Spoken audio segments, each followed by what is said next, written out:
सभी को नमस्कार।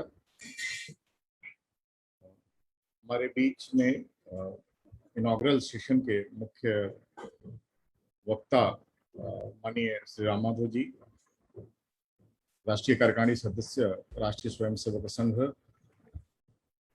के हमारे साथ मौजूद हैं। खजुराहो लिटरेचर फेस्टिवल का आयोजन 2018 से शुरू हुआ और खजुराहो लिटरेचर फेस्टिवल को करने के पीछे का मंतव्य खजुराहो लिटरेचर फेस्टिवल को लाने का मंतव्य भारतीय संस्कृति को उत्सव के रूप में मनाने का रहा।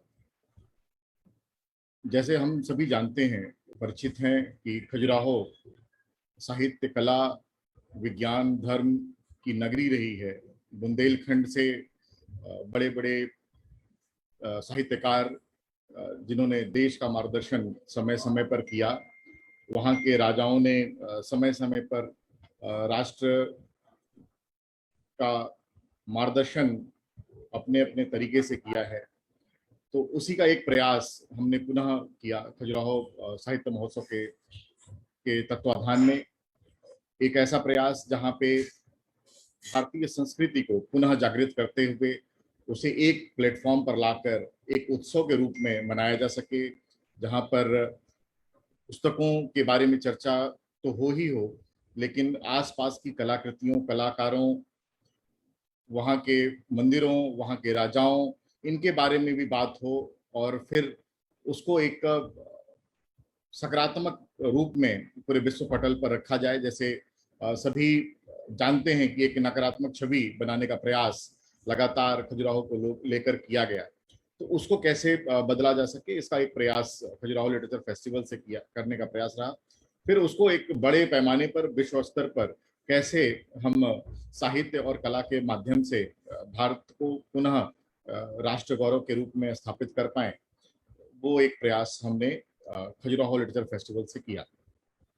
खजुराहो लिटरेचर फेस्टिवल पर 2019 से अब तक चूंकि 2 संस्करण पहले हो चुके हैं, उस पर आने वाले विद्वानों में से प्रमुख रूप से माननीय नंद कुमार जी, जो राष्ट्रीय स्वयंसेवक संघ में प्रज्ञा प्रवाह कार्यक्रम को देखते हैं, माननीय अवस्थी जी लोक गीतों की बड़ी कलाकार हैं और उन्होंने पूरे विश्व में अपना स्थान बनाया है, चाहे वो अवधी हो, चाहे वो अन्य ब्रज भाषा की कला हो, उसके रूप में उनको भी हम लोगों ने आमंत्रित किया।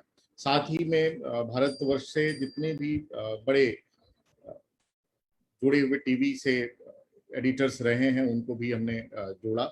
उनका भी प्रयास हमारा रहा, जिसमें प्रणय उपाध्याय, समीर अब्बास, प्रखर श्रीवास्तव जैसे लोग जुड़े और युवाओं को भी एक अलग स्थान देने का प्रयास किया जिस इस प्लेटफॉर्म के थ्रू।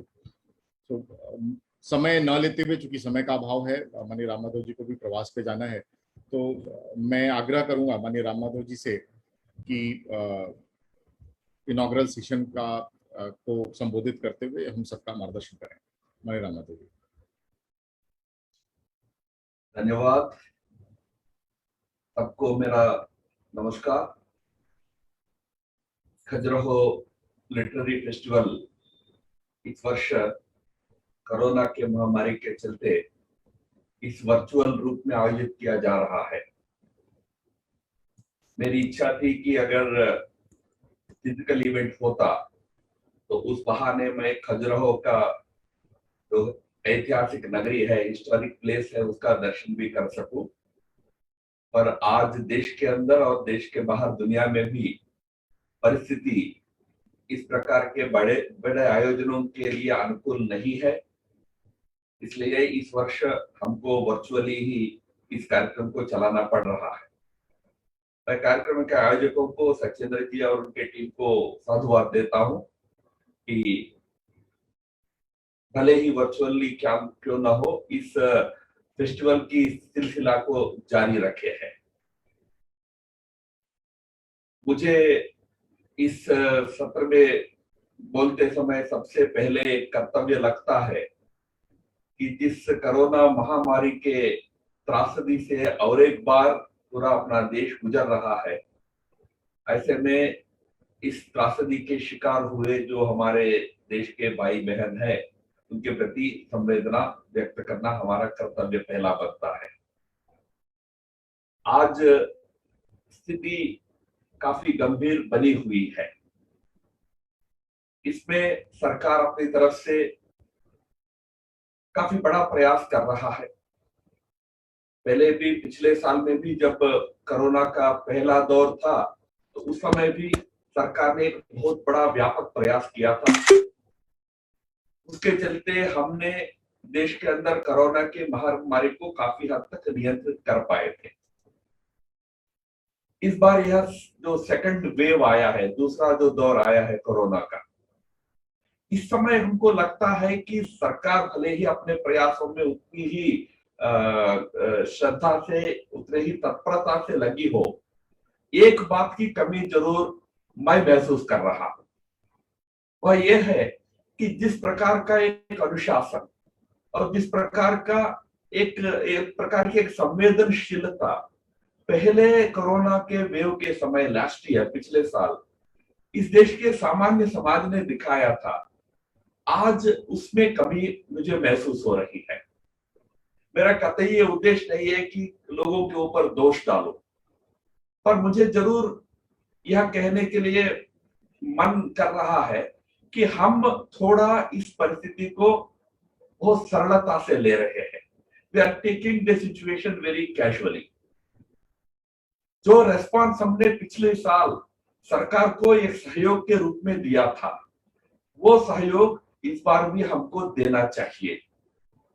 कुंभ जैसे बड़े आयोजनों में, या अभी रमजान का माह शुरू हो गया है, इस समय जो आने वाले धार्मिक गतिविधियों में और सामान्य हमारे दैनिक कार्यकलापों में कोविड के नियमों का अच्छा पालन करना पिछले साल जितना आवश्यक हमको लग रहा था, उससे अधिक आवश्यक इस समय है।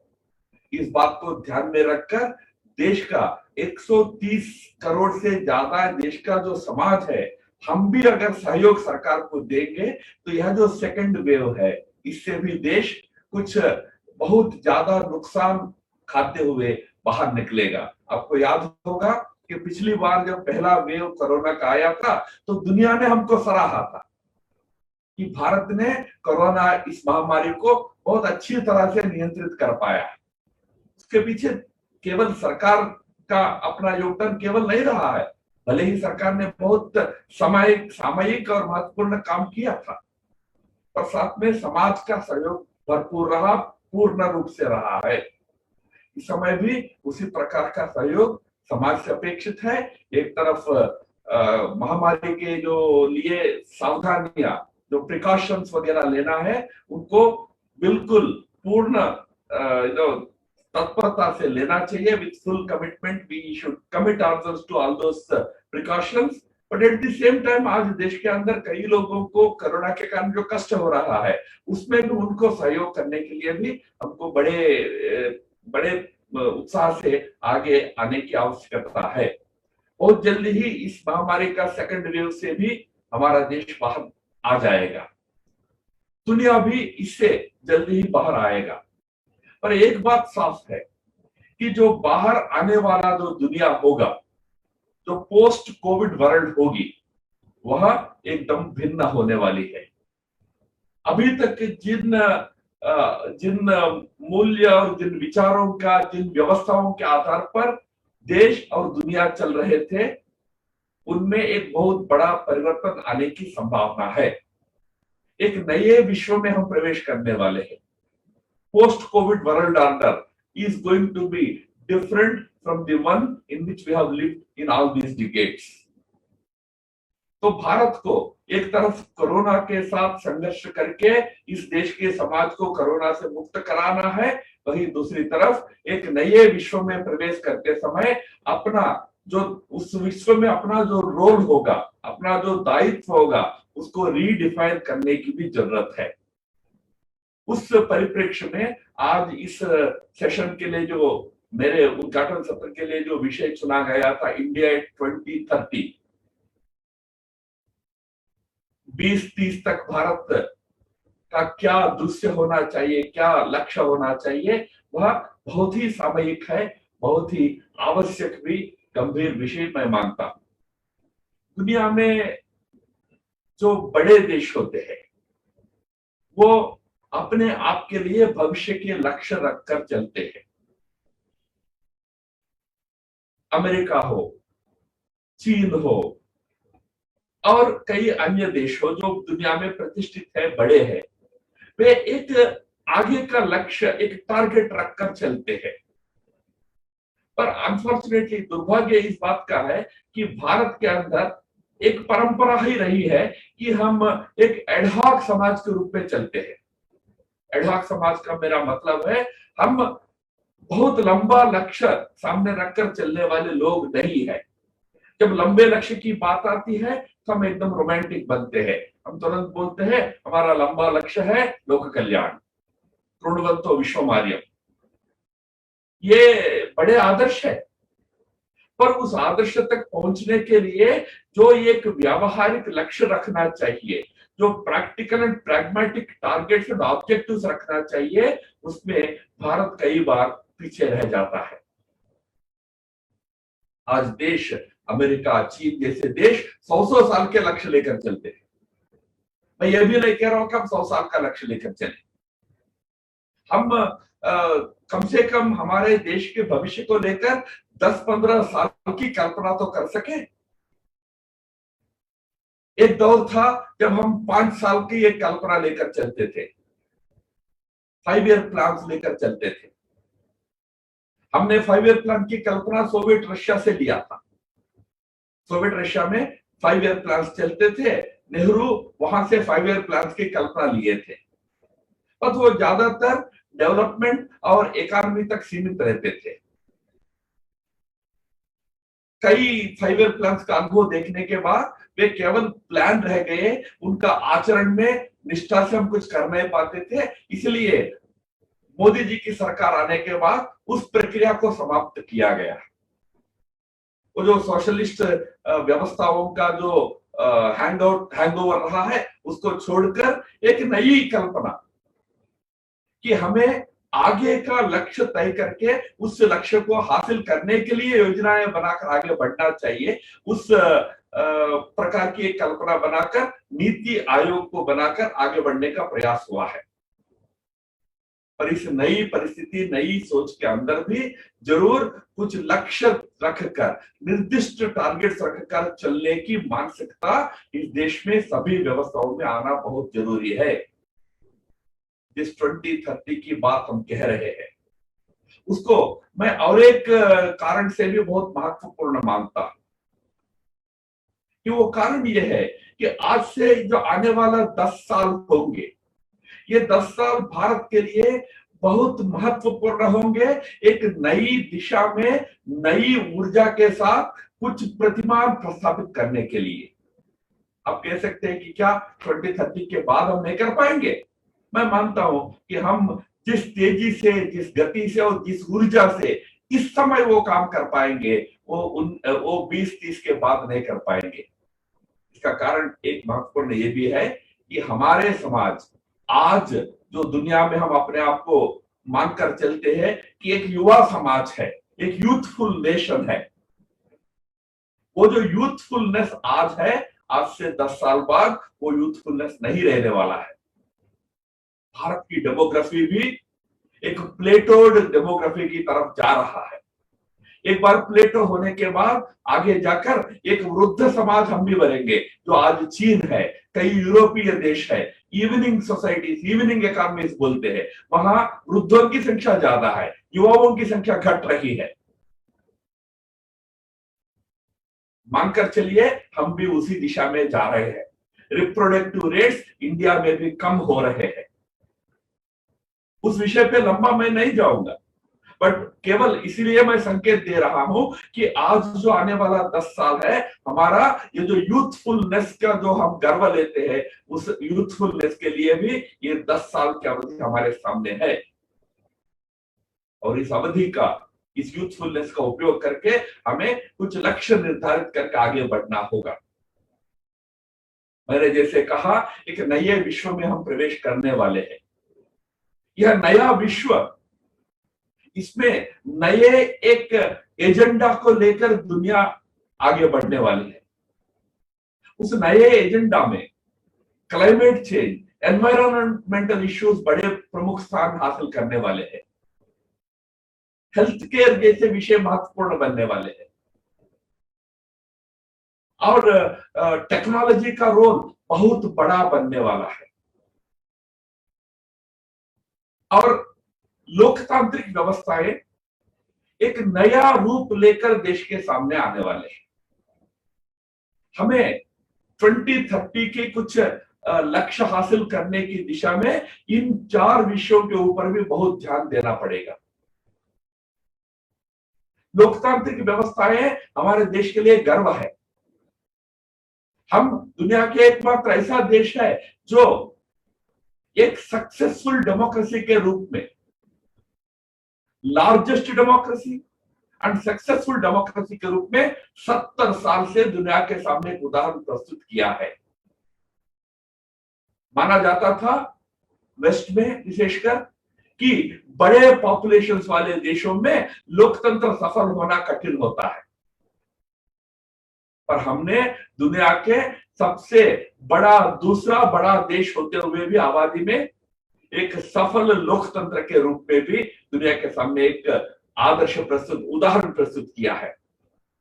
इन लोकतांत्रिक मूल्यों की रक्षा, इस जो लोकतंत्र के माध्यम से मिलने वाली जो आजादी है, स्वेच्छा है, इसकी रक्षा और लोकतंत्र में जो अधिकार मिलते हैं उन अधिकारों के साथ साथ कर्तव्यों का पालन की जो आवश्यकता, इनको ध्यान में रखकर हमें आगे चलना होगा। भूलना नहीं कि लोकतंत्र और जो स्वेच्छा का जो सामाजिक माहौल होता है, उसी स्वेच्छा के सामाजिक माहौल में कला, संस्कृति, साहित्य, ये सारे पनपते हैं। ऐसा ही समाज क्रिएटिविटी को स्थान देता है। जहां डिक्टेटरशिप होता है, जहां अथॉरिटेरियनिज्म होता है, जहां लोकतांत्रिक व्यवस्थाओं की कमजोरी होती है, वहां कला संस्कृति पनप नहीं सकता है।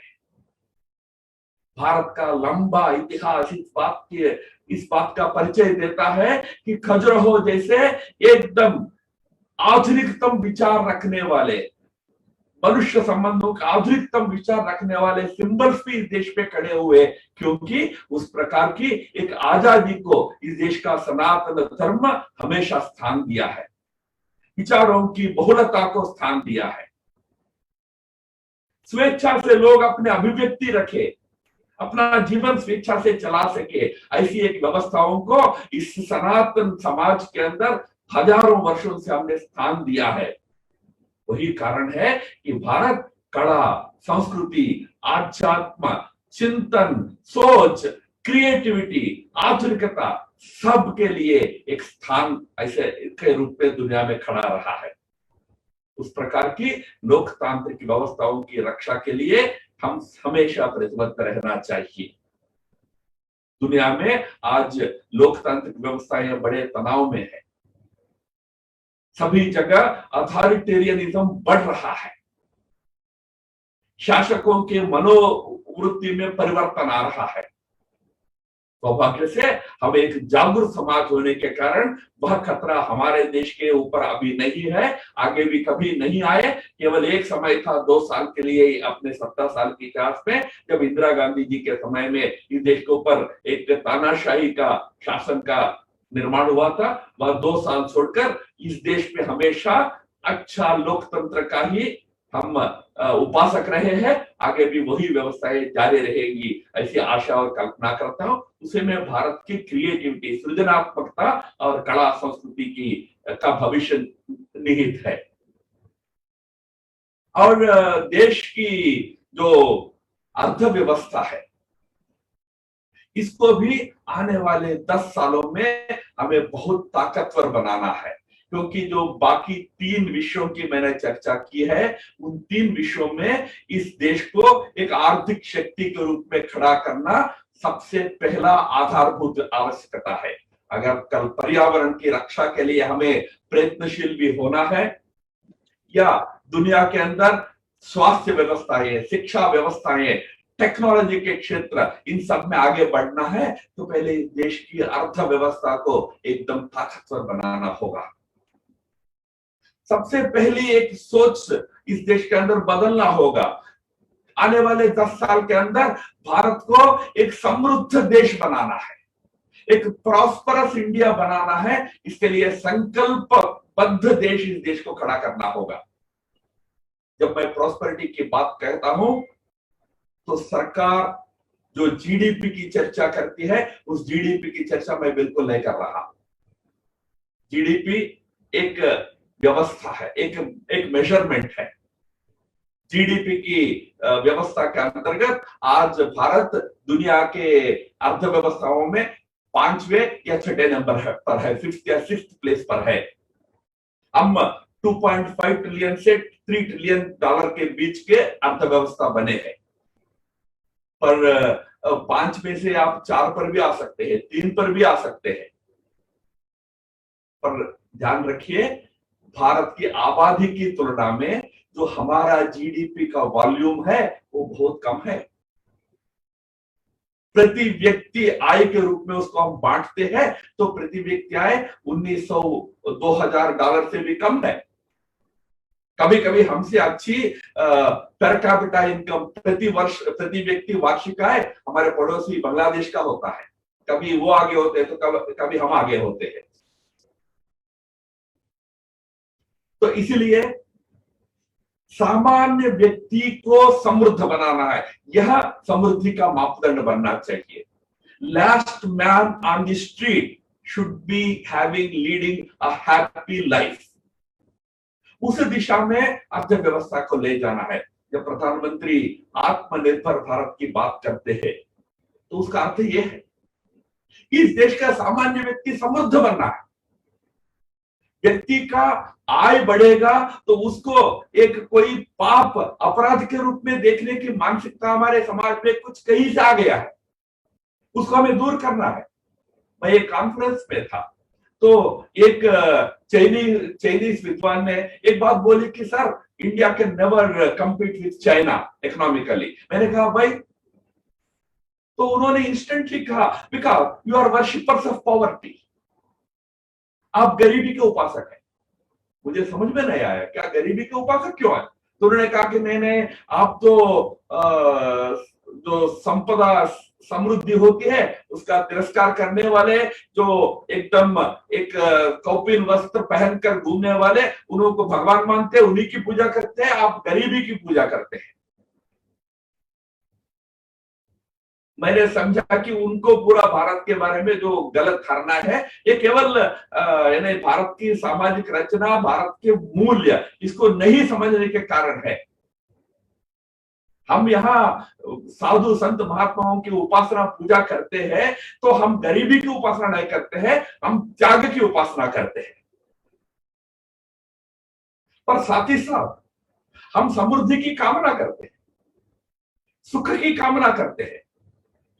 सर्वे सुखिनः सन्तु, सर्वे सन्तु निरामयाः, सर्वे भद्राणि पश्यन्तु, मां कश्चित् दुःख भाग् भवेत्। ये जो श्लोक हम रोज पढ़ते हैं, इसका अर्थ क्या है? परलोक के सुख की कल्पना नहीं है ये। यह लोक में, इस जीवन में सुखी होना है, बीमारियों से बचना है, सभी अच्छे चीजों को हासिल करना है, घर होना है, गाड़ी होना है, अच्छे परिवार होना है, आनंद का जीवन होना है। आनंद इस देश के कल्पना के मूल अंशों में एक रहा है कि हर व्यक्ति का जीवन आनंदमय होना है, सुखमय होना है। पर आज हम कोई व्यक्ति समृद्ध होता है तो फिर तुरंत मानकर चलते हैं वो और लोगों के तुलना में वो किसी एक्सप्लॉइट करके बड़ा हुआ है। जो बड़े हुए हैं उनका दायित्व है अपना जो समृद्धि है उससे और 10 लोगों को समृद्धि कैसे बन सकते उसका सोच रखना, ये त्याग होता है। इसलिए सर्वे सुखिनः सन्तु का जो श्लोक होता है वह जहां आनंद की कल्पना करता है उसमें ऑपरेशनल वर्ड सर्वे भी है। सबको मिलना है, सब सुखी होना है। इसलिए कुछ लोग अपना जो सुख है उसका परित्याग भी करना पड़ता है। पर समाज के मन में ये भाव होना है कि सबको समृद्ध बनाना है। अपने पैरों पर खड़ा होकर समाज, समृद्ध समाज इस देश में जब खड़ा होता है, तब जाकर दुनिया में अनेक जो महत्वपूर्ण एजेंडा आइटम्स है उसमें हम इस देश को आगे ले जा सकते हैं। वर्तमान में हम आर्थिक दृष्टि से कई समस्याओं को झेल रहे हैं। इसमें से बाहर आने के लिए आत्मनिर्भरता का मंत्र लेकर, आत्मनिर्भरता को सही समझकर, आत्मनिर्भरता का यह अर्थ नहीं है कि हम दुनिया से अपने आप को अलग करके, एक अपने आप को बांध के एक जगह बैठ जाएंगे, दीवार बना लेंगे अपने चारों ओर, ये बिल्कुल अर्थ नहीं है। आत्मनिर्भरता का अर्थ है कि हर इस देश के जो सामर्थ्य संपन्न व्यक्ति है वो अपना पैरों पर खड़ा रहेगा। अपने पैरों पर खड़ा होने के लिए जितना देश और दुनिया से आपको सहायता लेनी है, मदद लेनी है, वो सारा लेना है, पर उसका लक्ष्य होना है अपने पैरों पर हमको अपने आप खड़ा होना है। इसलिए आज समृद्ध भारत बनाना एक बड़ा लक्ष्य मानकर चलना चाहिए। 2024 तक हमें $5 ट्रिलियन इकोनॉमी का देश बनाने का लक्ष्य प्रधानमंत्री ने रखा है। पर ध्यान रखिएगा, $5 ट्रिलियन की इकोनॉमी जब हम बनेंगे, तब भी भारत के आम व्यक्ति का वार्षिक आय $4,000 से कम होगा। सिंगापुर जैसे देश है जहां हर व्यक्ति, आम व्यक्ति के वार्षिक आय $70,000 होता है। यानी अंतर गैप कितना है समझने के लिए मैं कह रहा हूं। इसीलिए हमें आज एक भारत को आर्थिक शक्ति के रूप में खड़ा करने के लिए एक बड़ा लक्ष्य लेकर चलना होगा। 2030 तक भारत को एक $10 ट्रिलियन इकोनॉमी बनाना पड़ेगा।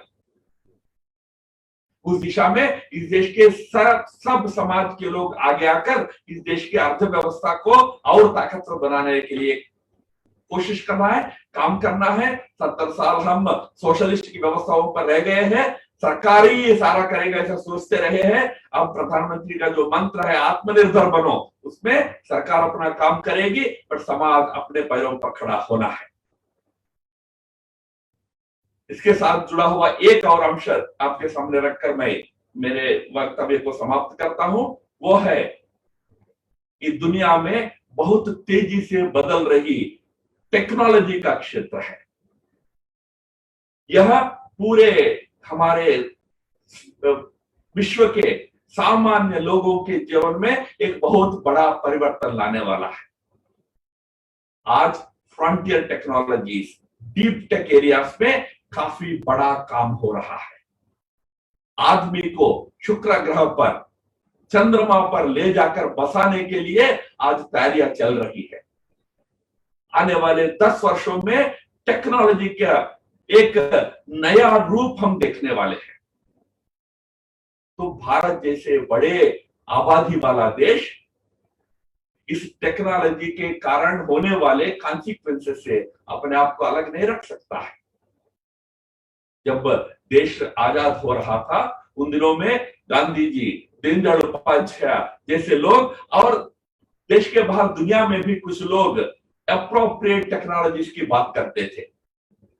जो टेक्नोलॉजी हमारे लिए उपयुक्त है, जिससे व्यक्ति का अपना गौरव और अपना काम करने की क्षमता दोनों समाप्त नहीं होंगे, ऐसे टेक्नोलॉजी होना चाहिए।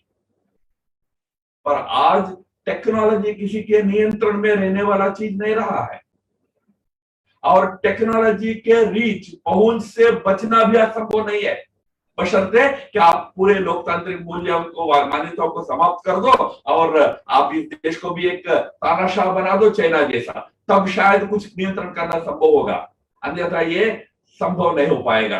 तो हमारे सामने विकल्प होता है टेक्नोलॉजी पर ही नियंत्रण लेना है। टेक्नोलॉजी को रोकना संभव नहीं होगा, तो टेक्नोलॉजी को कैसे हम हमारे नियंत्रण में चला सकते हैं, इसके ऊपर सोचना होगा। इसके लिए आज इस देश के बुद्धिमान युवाओं को बहुत बड़ा इनोवेटिव क्षेत्र में काम करना पड़ेगा। सरकार ने इनोवेट इंडिया के रूप में, स्टार्टअप इंडिया के रूप में कई प्रकार के एंकरेजमेंट, प्रोत्साहन इस देश के युवाओं को दे रहा है। पर मुझे ये बात कहते हुए दुख होता है कि आज भी इनोवेशन क्या होता है, इस बात को हम समझ नहीं पाए हैं। छोटे छोटे चीज करके हम कहते हैं कि हम बहुत इनोवेशन कर रहे हैं। मैं कल देख रहा था, कोई व्यक्ति मोटरसाइकिल पर अपने दुकान के सारे सामान को अच्छी तरह सजा करके दुकान बंद करके मोटरसाइकिल पर अपने सामान बेच रहा था। उसको एक बड़े व्यक्ति देश के सामने पेश करके बता रहे, देखिए कितना इनोवेटिव वे में वो काम कर रहा है। वो इनोवेटिव नहीं है, वो मजबूरी है। इनोवेशन कुछ दूसरा चीज होता है। तो इसलिए आज second hand, third hand innovations नहीं, कॉपी कैट इनोवेशंस नहीं, इस देश की आवश्यकताएं, इस देश की जो आने वाले परिस्थितियां है उसको ध्यान में रखकर डीप टेक एरियाज में बड़ा बड़ा इनोवेशंस करने वाले दिशा में भारत के युवाओं को आगे बढ़ना होगा। नहीं तो दुनिया जहां आगे बढ़ रही है उसी के शरण में भारत को रहना पड़ जाएगा। दुनिया में कुछ ऐसे देश है जैसे इजराइल, बहुत छोटा देश है, बट इजराइल को माना जाता है कि लैंड ऑफ इनोवेशंस। उस देश को एक उपाधि है स्टार्टअप कंट्री। स्टार्टअप यानी छोटा मोटा स्टार्टअप्स नहीं है, वहां के स्टार्टअप्स पर भारत के बड़े बड़े व्यवस्थाएं, बड़े बड़े कंपनियां, बड़े बड़े इंस्टीट्यूशन डिपेंड होते हैं। हमारे डिफेंस वाले, हमारे पुलिस वाले, हमारे इंटेलिजेंस वाले सब इजराइल के स्टार्टअप्स पर डिपेंड होते हैं, क्योंकि वहां डीप टेक एरियाज में काम हुआ है। Artificial intelligence, robotics, big data, ये सारे जो नए क्षेत्र है इसमें बहुत काम वहां हो रहा है। तो आने वाले 10 सालों में हमें इस टेक्नोलॉजी के क्षेत्र पर भी बहुत बड़ा ध्यान देना पड़ेगा। आज हमारे टेक्नोलॉजी के जो इंस्टीट्यूशंस है, आईआईटीज, अदर इंजीनियरिंग इंस्टीट्यूशन, वो अपने कैपेसिटी को बहुत बढ़ाना पड़ेगा। ये अलग बात है कि हम आज आईआईटीज को भी इस प्रकार बना दिया कि एक एक आईआईटी में हजारों विद्यार्थी हो गए। वहां रिसर्च को जितना फोकस देना चाहिए उतना फोकस देने की परिस्थिति आज नहीं है। आईआईटी में अगर 10,000 स्टूडेंट हो जाते हैं, उसके तुलना में पर्याप्त फैकल्टी नहीं होता, पर्याप्त लैब फैसिलिटी नहीं होता, तो रिसर्च नहीं चलता है। उस कंस्ट्रेंट में भी आज हमारे आईआईटी अच्छा काम करने का कोशिश कर रहे हैं। पर आज इस दिशा में शिक्षा का जो नया आयाम टेक्नोलॉजी है, उस दिशा में भी हमको बड़ा काम करना होगा। ये सब करते समय हमें बस एक बात ध्यान रखना होगा, हम आंख बंद करके, जैसा कहानी है, बिल्ली अपना आंख बंद करके दूध पीती है और ये सोचती है कि कोई मुझे नहीं देख रहा है, कोई मुझे पीटने वाला नहीं है।